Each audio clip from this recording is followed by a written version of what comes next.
Hi മക്കളെ, നമ്മൾ ഇന്ന് ഈ ഒരു വീഡിയോ ചെയ്യാൻ ഉദ്ദേശിക്കുന്നത് നിങ്ങൾക്ക് പഠിക്കാനുള്ള ഓർഗാനിക് കെമിസ്ട്രിയിലുള്ള ഏറ്റവും ഇമ്പോർട്ടൻ്റ് ആയിട്ടുള്ള ഒരു ഓർഗാനിക് റിയേജൻ്റ് ആണ് ഗ്രിഗ്നാർഡ് റിയേജൻറ്റ്. ഗ്രിഗ്നാർഡ് റിയേജൻറ്റിൻ്റെ പ്രിപ്പറേഷൻസിനെ കുറിച്ച് ഹാലോ അൽക്കെയ്ൻസിൽ പറയുന്നുണ്ട്. അതിൻ്റെ റിയാക്ഷനും ഹാലോ അൽക്കെയ്ൻസിൽ 2 റിയാക്ഷൻ കൊടുത്തിട്ടുണ്ട്. അതേപോലെ ഗ്രിഗ്നാർഡ് റിയേജൻറ്റിൽ നിന്നും ആൽക്കഹോൾ ഉണ്ടാക്കിയെടുക്കുന്ന 3 റിയാക്ഷൻ ആൽക്കഹോൾ ഫിനോൾ ഈതർ എന്നുള്ള ചാപ്റ്റർ കൊടുത്തിട്ടുണ്ട്. പിന്നെ അതേപോലെ ഗ്രിഗ്നാർഡ് റിയേജൻറ്റിൽ നിന്നും കാർബോക്സിലിക് ആസിഡ് ഉണ്ടാക്കുന്ന റിയാക്ഷൻ എവിടെ കൊടുത്തിട്ടുണ്ട്? ആൽഡിഹൈഡ് കീറ്റോൺ കാർബോക്സിലിക് ആസിഡിലും കൊടുത്തിട്ടുണ്ട്. അപ്പം 3 ചാപ്റ്ററിലും വരുന്നൊരു റിയേജൻ്റ് ആണ് ആക്ച്വലി നമ്മുടെ RMGX, അതായത് ഗ്രിഗ്നാർഡ് റിയേജൻറ്റ്. വളരെ ഇമ്പോർട്ടൻ്റ് ആണ് ചോദ്യങ്ങൾ ചോദിക്കാൻ. അതായത് നിങ്ങൾക്ക് ഓർഗാനിക് കെമിസ്ട്രിയിൽ ഗ്രിഗ്നാർഡ് റിയേജൻറ്റിൻ്റെ ഒരു ചോദ്യം മിക്ക എക്സാമിലും കാണാറുണ്ട്. അതുകൊണ്ട് ഇത് വളരെ വളരെ ഇമ്പോർട്ടൻ്റ് ആണ്. നിങ്ങൾ ആൾറെഡി പഠിച്ചതാണ്. നമുക്ക് ജസ്റ്റ് ക്വിക്കായിട്ടൊന്ന് റിവിഷൻ ചെയ്യാം. എന്തൊക്കെ പറയണം? ഗ്രിഗ്നാർഡ് റിയേജൻറ്റ് പ്രിപ്പറേഷൻസ് ഒന്ന് പറഞ്ഞു പോകുന്നുണ്ട്. പിന്നെ അതിൻ്റെ റിയാക്ഷൻസും എല്ലാം NCERTയിലുള്ള എല്ലാ കാര്യങ്ങളും പറയും. അതല്ലാത്ത 1-2 പോയിന്റും കൂടെ എക്സ്ട്രാ പറയുന്നുണ്ട്.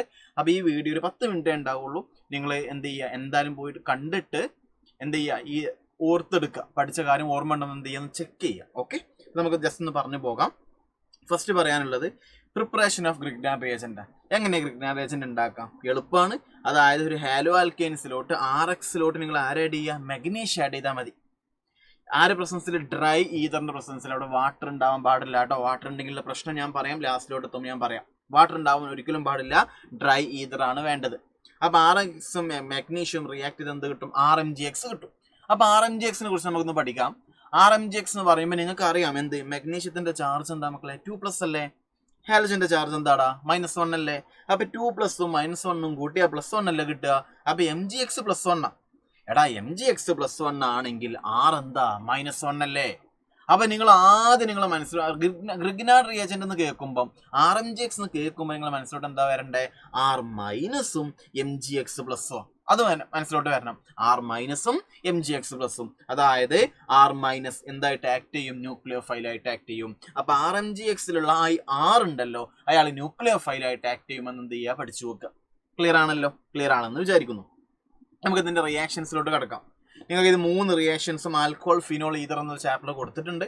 എങ്ങനെ റിയാക്ഷൻ? ഈ 3 റിയാക്ഷന്റെയും പേരെന്താ? Nucleophilic addition reaction. കാരണം കാർബണൈൽ കോമ്പൗണ്ട് തരുന്ന റിയാക്ഷൻസ് എന്താണ്? ന്യൂക്ലിയോഫിലിക് അഡീഷൻ റിയാക്ഷൻ ആണ്. നിങ്ങൾ ആൽഡിഹൈഡ് കീറ്റോൺ കാർബോക്സിലിക് ആസിഡ് പഠിച്ചിട്ടുണ്ട്. അപ്പൊ ഈ 3 റിയാക്ഷന്റെ പേരും പറഞ്ഞേ ന്യൂക്ലിയോഫിലിക് അഡീഷൻ റിയാക്ഷൻ. എങ്ങനെ ന്യൂക്ലിയോഫിലിക് അഡീഷൻ റിയാക്ഷൻ നടക്കുക? എടാ, C+O എങ്ങോട്ടാ ബ്രേക്ക് ചെയ്യുക? ഓക്സിജന്റെ അടുത്തോട്ടാ. കാരണം ഓക്സിജൻ ഇസ് മോർ ഇലക്ട്രോനെഗറ്റീവ്. ഒരു ബോണ്ട് എന്ന് പറയുമ്പോൾ വീക്ക് ബോണ്ടാണ്. വീക്ക് ബോണ്ടും ഉണ്ട്, ഒരു സൈഡിൽ ഇലക്ട്രോനെഗറ്റീവ് ആയുള്ള ഒരു ആറ്റം ഉണ്ട്. അപ്പൊ ഇലക്ട്രോനെഗറ്റീവ് ആയ ആറ്റം ഇലക്ട്രോണെ വലിക്കുമ്പോൾ, ബോണ്ടിനെ പൊട്ടിക്കുമ്പോൾ എങ്ങോട്ടാ പൊട്ടിക്കുക? അയാളുടെ അടുത്തോട്ടാ ബോണ്ട് പൊട്ടിക്കുക. ഇങ്ങനെ ബോണ്ട് പൊട്ടുന്നു. അപ്പൊ C+ കിട്ടുന്നു. എടാ, RMGX എന്ന് വെച്ചാൽ ആരാ? ഇവിടെ R- എടുത്ത് കേട്ടോ. R-MGX എന്ന് വെച്ചാൽ ആരാ? R-. അപ്പൊ C+O ഇങ്ങോട്ട് പൊട്ടുന്നു. ഇവിടെ പോസിറ്റീവ് ചാർജ് കിട്ടുന്നു. പോസിറ്റീവ് ചാർജിലോട്ട് R- വരുന്നു. അത്രയേ ഉള്ളൂ. അപ്പൊ ഇവിടെ എന്ത് കിട്ടി? O- കിട്ടിയില്ലേ? O- ആരുമായിട്ട് ബോണ്ട് ഉണ്ടാക്കുന്നു? MgX +ഉമായിട്ട് ബോണ്ട് ഉണ്ടാക്കുന്നു. അപ്പൊ ഇങ്ങോട്ട് ആര് വന്നു? R- വന്നു. O- അടുത്തോട്ട് MgX +ഉം വന്നു. അത്രയേ ഉള്ളൂ.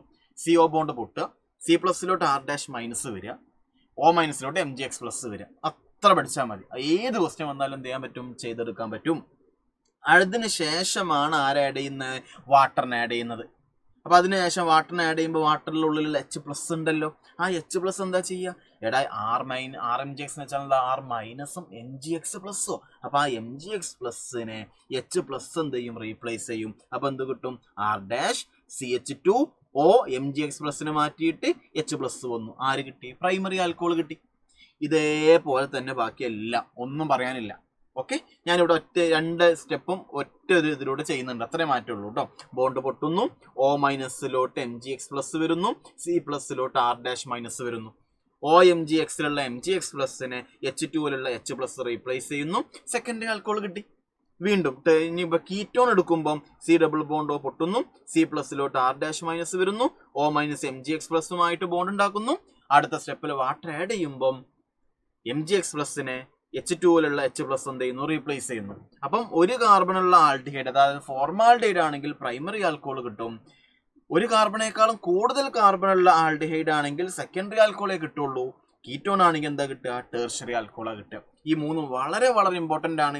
എങ്ങനെ നടക്കുന്നതെന്ന് പഠിക്കുക. കാരണം ക്വസ്റ്റ്യൻ തരുമ്പോൾ ഈ 6 ഒക്കെ മാറിത്തരും, ഈ 6 മാറിത്തരും. അപ്പം വേറെ വേറെ മാറ്റിയാ തരിക. അതുകൊണ്ട് നിങ്ങൾ എങ്ങനെ നടക്കുന്നത് ആദ്യം നിർബന്ധമായിട്ടും പഠിക്കുക. ഈ റിയാക്ഷന്റെ പേരെന്താണ്? ന്യൂക്ലിയോഫിലിക് അഡീഷൻ റിയാക്ഷൻ ആണ്. അടുത്തത് ഇത് നിങ്ങൾ ഹാലോ ആൽക്കെയ്ൻസ് എന്നുള്ള ചാപ്റ്ററിൽ എവിടെ കൊടുത്തതെന്ന് അറിയോ? ന്യൂക്ലിയോഫിലിക് സബ്സ്റ്റിറ്റ്യൂഷൻ റിയാക്ഷനിൽ കൊടുത്ത റിയാക്ഷനാണ്. എളുപ്പ. എടാ RXലുള്ള ആര് പോവും? X- പോവും. എടാ X- പോയാൽ അതിന് പകരം വേറെ ന്യൂക്ലിയോഫൈൽ വരണ്ടേ? RMgX എന്ന് വെച്ചാൽ ആരാ? R-NGX+. അതായത് ന്യൂക്ലിയോഫൈൽ ആരാ? അവിടുത്തെ R-. അപ്പൊ ഇവിടുത്തെ ഈ R-X- റീപ്ലേസ് ചെയ്യുന്നു. അപ്പൊ എന്ത് കിട്ടുന്നു? RR- കിട്ടുന്നു. ഇത് നിങ്ങൾ NCERT ഉണ്ട്, ഹാലോ ആൽക്കെയ്ൻസിലുണ്ട്. റിയാക്ഷന്റെ പേരെന്താ? Nucleophilic substitution reaction. ഓക്കെ ആണല്ലോ. ഇത് രണ്ടും NCERT ഒന്നും കൊടുത്തിട്ടില്ല, അത്ര ഇമ്പോർട്ടൻ്റ് ഒന്നുമല്ല. എന്നാലും ഓർത്ത് വെച്ചു. അതിന്റെ മെക്കാനിസം ഡീറ്റെയിൽ ആയിട്ട് ഞാൻ പറയുന്നില്ല. എസ്റ്റർ എടുക്കുകയാണെങ്കിലും എന്താ കിട്ടുക എന്നറിയോ? ടെർഷറി ആൽക്കോളാ കിട്ടുക. അത് എക്സസ് ആയിട്ട് ഒറ്റ പ്രാവശ്യം ആഡ് ചെയ്തുകൊണ്ട് കാര്യമില്ല. 2 പ്രാവശ്യം എസ്റ്ററിലോട്ട് നിങ്ങൾ ഗ്രിഗ്നാർഡ് റിയാജന്റിനെ ആഡ് ചെയ്താൽ എന്ത് കിട്ടും? ടെർഷറി ആൽക്കോൾ കിട്ടും. അവിടെ പഠിക്കേണ്ട കാര്യം ഒന്നുമില്ല, എളുപ്പം. നിങ്ങൾ ഇയാളുടെ കറസ്പോണ്ടിങ് ആയിട്ടുള്ള ടെർഷറി ആൽക്കോൾ വരച്ച് വെച്ചാൽ മതി. ശ്രദ്ധിക്കേണ്ട കാര്യം അവിടുത്തെ 2 ടെർഷറി ആൽക്കോൾ 3 കാർബൺ ഗ്രൂപ്പുകൾ ഉണ്ടാവില്ലേ? അതിൽ ഒരു കാർബൺ ഈ പാരന്റിന്റെ ഇയാളുടേത്, ബാക്കി 2 കാർബൺ ഗ്രൂപ്പും ഇവിടെ ആരെയാണ് ആഡ് ചെയ്യുന്നത്? ഗ്രിഗ്നാർഡ് റിയാജന്റിലുള്ള R ഗ്രൂപ്പ് ആരാണോ ആ 2 R ഗ്രൂപ്പ് ആയിരിക്കും ഇവിടെ ഉണ്ടാവുക. അത് മാത്രം ഓർത്ത് വെച്ചാൽ മതി. ഓക്കെ, നിങ്ങൾ എന്ത് ചെയ്താൽ ഇതിന് കറസ്പോണ്ടിങ് ടെർഷറി ആൽക്കോൾ വരയ്ക്കുക. ടെർഷറി ആൽക്കോൾ എന്ന് പറയുമ്പോൾ ഈ കാർബണിന്റെ അടുത്ത് 3 കാർബൺ ഗ്രൂപ്പുകൾ ഉണ്ടാവും, ആൽക്കൈൽ ഗ്രൂപ്പ് ഉണ്ടാവും. അതിൽ ഒരു ആൽക്കൈൽ ഗ്രൂപ്പ് ഈ പാരന്റിൻ്റെത്, 2 ആൽക്കൈൽ ഗ്രൂപ്പ് നമ്മൾ ആഡ് ചെയ്യുന്ന ഗ്രിഗ്നാർഡ് റിയാജന്റിൻ്റെത്. ആ കാര്യം എന്ത് ചെയ്യുക? ഓർത്ത് വെക്കുക. ഇനി അടുത്തത് എപ്പോക്സൈഡിലോട്ട് ഗ്രിഗ്നാർഡ് റിയാജന്റ് ആഡ് ചെയ്യുന്ന റിയാക്ഷനാണ്. എളുപ്പമാണ് ആക്ച്വലി. ഇവിടെ ഇത് സിംഗിൾ ബോണ്ട് എങ്ങോട്ട് ബ്രേക്ക് ചെയ്യുക? ഓക്സൈഡിലോട്ട് ബ്രേക്ക് ചെയ്യും. അപ്പൊ ഇയാൾക്ക് എന്ത് കിട്ടും? C+ കിട്ടും അല്ലെ? ബോണ്ട് ഇങ്ങോട്ട് ബ്രേക്ക് ചെയ്താൽ ബ്രേക്ക് ചെയ്ത ഭാഗത്ത് പ്ലസ് കിട്ടൂലേ? ആ പ്ലസിലോട്ട് ആര് വരും? R- വരും. അപ്പൊ നോക്കിക്കേ, R- CH2 ഈ ബോണ്ട് ഇങ്ങോട്ട് കിട്ടുമ്പോൾ O- കിട്ടിയില്ലേ? O- അവസാനം H2 അങ്ങോട്ട് ആഡ് ചെയ്താൽ OMgXലുള്ള MgX മാറ്റിയിട്ട് H+ വരും. അതായത് എന്ത് കിട്ടും? പ്രൈമറി ആൽക്കോളാ കിട്ടും. അപ്പൊ എപ്പോക്സൈഡിലോട്ട് ഗ്രിഗ്നാർഡ് റിയാജന്റ് ആഡ് ചെയ്ത് എന്താ കിട്ടുക? പ്രൈമറി ആൽക്കോളാ കിട്ടുക. ആ കാര്യം നിർബന്ധമായിട്ട് മക്കൾ എന്ത് ചെയ്യണം? പഠിച്ചു വെക്കണം കേട്ടോ. ഇനി ഇത് എല്ലാ റിയാക്ഷനും NCERT കൊടുത്തില്ല. NCERT ഒറ്റ റിയാക്ഷൻ പറഞ്ഞിട്ടുണ്ട്. അതായത് നിങ്ങൾ ഗ്രിഗ്നാർഡ് റിയാജന്റ് ഉണ്ടാക്കുന്ന സമയത്ത് ഇവിടെ ഒരിക്കലും വാട്ടർ ഉണ്ടാവാൻ പാടില്ല എന്ന് ഞാൻ പറഞ്ഞല്ലോ. വാട്ടർ ഉണ്ടെങ്കിലുള്ള പ്രശ്നം എന്താന്ന് വെച്ചാൽ ഞാൻ പറഞ്ഞു, ഇവിടെ ഗ്രിഗ്നാർഡ് റിയാജന്റ് ഉണ്ടായി. അപ്പൊ എന്ത് കിട്ടി? R- MgX+ കിട്ടി. ഇനി ഇതിന്റെ കൂടെ നിങ്ങൾ വാട്ടർ ആഡ് ചെയ്താലുള്ള പ്രശ്നം എന്താണെന്ന് അറിയോ? ഈ RMgXലുള്ള R- H2ലുള്ള H+മായിട്ട് റിയാക്ട് ചെയ്തിട്ട് RMgX അപ്പം തന്നെ എന്തായിട്ട് മാറും? ഹൈഡ്രോ കാർബൺ ആയിട്ട് മാറും. RMgXന്റെ പ്രിപ്പറേഷൻ നമുക്ക് RMgXന് പോരെ. ഇവിടെ വാട്ടർ ഉണ്ടെങ്കിലുള്ള പ്രശ്നം എന്താ? ഉണ്ടായ RMgXലുള്ള R- H2ലുള്ള H+മായിട്ട് റിയാക്ട് ചെയ്തിട്ട് എന്ത് കിട്ടും? RH കിട്ടും. എനിക്ക് RH അല്ല ഇവിടെ വേണ്ട, ഇവിടെ ഇയാളെ വേണ്ടേ. അപ്പോൾ ഒരിക്കലും എന്ത് ചെയ്യരുത്? ഗ്രിഗ്നാർഡ് റിയാജന്റിനെ അടുത്ത് ഉണ്ടാക്കുന്ന പ്രിപ്പറേഷനിൽ വാട്ടറിനെ ആഡ് ചെയ്യാൻ പാടില്ല. വാട്ടറിനെ മാത്രമല്ല, വാട്ടറിനെ പോലെ H+ പ്രൊവൈഡ് ചെയ്യുന്ന ഏതൊരാളെയും ആഡ് ചെയ്യാൻ പാടില്ല. എന്നിട്ട് H2 H+ കിട്ടും. അതായത് H ഇലക്ട്രോ നെഗറ്റീവ് ആറ്റത്തിന്റെ കൂടെ ആണെങ്കിൽ അത് പിന്നെ H+ ആയിട്ട് റിലീസ് ചെയ്യും. അപ്പൊ H2ൽ H ഓക്സിജന്റെ അടുത്ത, ഇവിടെ H ഓക്സിജന്റെ അടുത്ത, ഇവിടെ H N-ന്റെ അടുത്ത, ഇവിടെ H N-ന്റെ അടുത്ത, H N-ന്റെ അടുത്ത, H SP കാർബണിന്റെ അടുത്ത. അതായത് എസ്കേറ്റർ കൂടുതലുള്ള കാർബണിന്റെ പ്രത്യേകത എന്താ? ഇലക്ട്രോ നെഗറ്റിവിറ്റി കൂടുതലുള്ള കാർബണിന്റെ അടുത്ത. ഇവിടുത്തെ H ഓക്സിജന്റെ അടുത്ത. അപ്പൊ ഞാൻ പറഞ്ഞ ഈ എല്ലാ എക്സാമ്പിളിലും നമ്മുടെ ഹൈഡ്രജൻ ഇലക്ട്രോ നെഗറ്റീവ് ആയിട്ടുള്ള ഓക്സിജന്റെ അടുത്തോ അല്ലെങ്കിൽ നൈട്രജന്റെ അടുത്തോ അല്ലെങ്കിൽ SP കാർബണിന്റെ അടുത്തോ ആയതുകൊണ്ട് ഇതിൽ നിന്നൊക്കെ നമുക്ക് ആരെ കിട്ടും? H+ കിട്ടും. അപ്പൊ ഇതിലുള്ള H+ RMgX വെച്ചാൽ ആരാ? കുറെ തവണ പറഞ്ഞു, R- MgX+. അപ്പൊ RMgXലുള്ള R- ഇവിടുന്ന് തരുന്ന H+മായിട്ട് റിയാക്ട് ചെയ്താൽ R- H+ റിയാക്ട് ചെയ്താൽ എന്ത് കിട്ടും? ഹൈഡ്രോ കാർബൺ കിട്ടും. അപ്പൊ ഹൈഡ്രോ കാർബണിന്റെ പ്രിപ്പറേഷനിൽ വേണമെങ്കിൽ ഈ റിയാക്ഷൻ ഉപയോഗിക്കാം. ഗ്രിഗ്നാർഡ് റിയാജന്റ് ഉണ്ടാക്കുന്ന റിയാക്ഷനിൽ ഒരിക്കലും നമ്മൾ ഇയാളെ ആഡ് ചെയ്യാൻ പാടില്ല. കാരണം ഗ്രിഗ്നാർഡ് റിയാജന്റ് ഉണ്ടായിട്ടുണ്ടെങ്കിൽ അവർ ഇതുമായിട്ട് റിയാക്ട് ചെയ്തിട്ട് H+മായിട്ട് റിയാക്ട് ചെയ്തിട്ട് RH കിട്ടും. ഓക്കെ, അപ്പൊ ഈ റിയാക്ഷൻ നിർബന്ധമായിട്ടും മക്കൾ എന്ത് ചെയ്യണം? പഠിക്കണം. ഇതിനെ കുറിച്ച് NCERT പറഞ്ഞിട്ടുണ്ട്, ബാക്കിയൊന്നും പറഞ്ഞിട്ടില്ല. എന്നാൽ ഇതേ സെയിം കൺസെപ്റ്റ് തന്നെയാണ് ബാക്കി. അതുകൊണ്ട് അതും നിർബന്ധമായിട്ട് ഓർത്തു വെക്കുക. ലാസ്റ്റ് ഒറ്റ റിയാക്ഷനും കൂടി, നിങ്ങൾ ആൽഡിഹൈഡ് കീറ്റോൺ കാർബോക്സിലിക് ആസിഡുള്ള റിയാക്ഷൻ ആണ്. അതായത് CO2ലോട്ട് ഗ്രിഗ്നാർഡ് റിയാജന്റ് ആഡ് ചെയ്യുന്ന റിയാക്ഷൻ. നേരത്തെ പറഞ്ഞ പോലെ ന്യൂക്ലിയോഫിലിക് അഡീഷൻ റിയാക്ഷൻ തന്നെയാണ്. പെട്ടെന്ന് പറഞ്ഞോളൂ.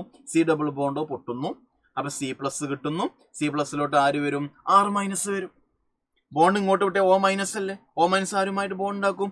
Mgx+ഉമായിട്ട് ബോണ്ട് ഉണ്ടാക്കും. അതിനുശേഷം വാട്ടർ ആഡ് ചെയ്താൽ Mgx+നെ വാട്ടറിലുള്ള H+ റീപ്ലേസ് ചെയ്തിട്ട് OMgxന് OH ആയിട്ട് മാറും. അപ്പൊ നോക്കി, ഇത് C ഡബിൾ ബോണ്ടോ കണ്ടില്ലേ? C ഡബിൾ ബോണ്ടോ എന്ന് എഴുതി വെച്ചു. ഈ ബോണ്ട് ഇങ്ങോട്ട് വിട്ടപ്പോൾ C+ അല്ലേ? C+ലോട്ട് ആര് വന്നു? R- വന്നു. കണ്ടില്ലേ? R- എഴുതി വെച്ചു. O- ആരുമായിട്ട് ബോണ്ടാക്കി OMgx ആയിട്ട് മാറി. Mgx+ന് H2ലുള്ള H+ റീപ്ലേസ് ചെയ്തു. അവസാനം എന്ത് കിട്ടി? കാർബോക്സിലിക് ആസിഡ് കിട്ടി. അപ്പോൾ വളരെ ഇമ്പോർട്ടൻ്റ് ആണ്. RMgxലോട്ട് CO2ലോട്ട് RMgxഉം വാട്ടർ ആഡ് ചെയ്താൽ കാർബോക്സിലിക് ആസിഡ് കിട്ടുമെന്ന് പഠിക്കാം. ഓക്കെ, അപ്പൊ ഇത്രയും റിയാക്ഷൻസ് ആണ് നിങ്ങൾക്ക് ഗ്രിഗ്നാർഡ് റിയാജന്റിൽ പഠിക്കാനുള്ളത്. എല്ലാം നിങ്ങൾ ഈ 10 മിനിറ്റ് വീഡിയോന്റെ ഉള്ളിൽ തന്നെ എന്ത് ചെയ്യാൻ പഠിച്ചു തീർക്കുക. ചോദ്യങ്ങൾ വരാൻ ഏറ്റവും ഇമ്പോർട്ടൻ്റ് ആയിട്ടുള്ള ഒരു ഭാഗമാണ് എന്ത്? ഗ്രിഗ്നാർഡ് റിയാജന്റെ ഒരു റിയാക്ഷൻ, അല്ലെങ്കിൽ ഒരു കെമിക്കൽ റിയാക്ഷൻ സീരീസിൽ എവിടെയെങ്കിലൊക്കെ നിങ്ങൾ ഗ്രിഗ്നാർഡ് റിയാജനെ കാണാൻ പറ്റും. അതുകൊണ്ട് ഈ വീഡിയോ നിർബന്ധമായിട്ടും പഠിക്കാം. യൂസ്ഫുൾ ആവുന്നുണ്ടെങ്കിൽ നിങ്ങൾ ഫ്രണ്ട്സിലോട്ട് എന്ത് ചെയ്യുക? ഷെയർ ചെയ്ത് കൊടുക്കുക. ഓക്കെ ആണെന്ന് വിചാരിക്കുന്നു. വേറെ വീഡിയോ വേറെ സെക്ഷനിൽ കാണാം. നിങ്ങൾക്ക് ഏത് ടൈപ്പ് വീഡിയോ ആണ് വേണ്ടത് എന്നതിൻ്റെ കൂടെ കമൻറ്റ് ബോക്സിൽ ഇടുകയാണെങ്കിൽ നമുക്ക് അതെന്ത് ചെയ്യാം. ഞാൻ കഴിഞ്ഞ പ്രാവശ്യം നമ്മൾ ഓർഗാനിക് കുറേ റിയാക്ഷൻസിൻ്റെ ഒരു സീരീസ് തന്നിട്ടുണ്ടായിരുന്നു. അതിൻ്റെ താഴെ ഞാനൊരു കമൻറ്റ് കണ്ടു, ഏത്? ഗ്രിഗ്നാർഡ് റിയാജൻ്റെ റിയാക്ഷൻ ചെയ്യാമോ? അതാണിത്. ഇനി വേറെ എന്തെങ്കിലും ഇമ്പോർട്ടൻ്റ് ആയിട്ടുള്ള എന്തെങ്കിലും ഉണ്ടെങ്കിൽ എന്ത് ചെയ്യാം? കമൻറ്റ് ബോക്സിൽ അറിയിക്കാം. അപ്പോൾ നമുക്ക് വേറെ സെക്ഷനിൽ വേറെ വീഡിയോ ആയിട്ട് കാണാം. അതുവരെ നല്ലപോലെ മക്കൾ പഠിക്കുക കേട്ടോ. ലാസ്റ്റ് സമയമാണ്. മാക്സിമം നല്ലപോലെ പഠിക്കുക, നല്ല മാർക്ക് വാങ്ങുക, എക്സാം വളരെ സീരിയസ് ആയിട്ട് എഴുതുക. വേറെ സെക്ഷനിൽ കാണാം.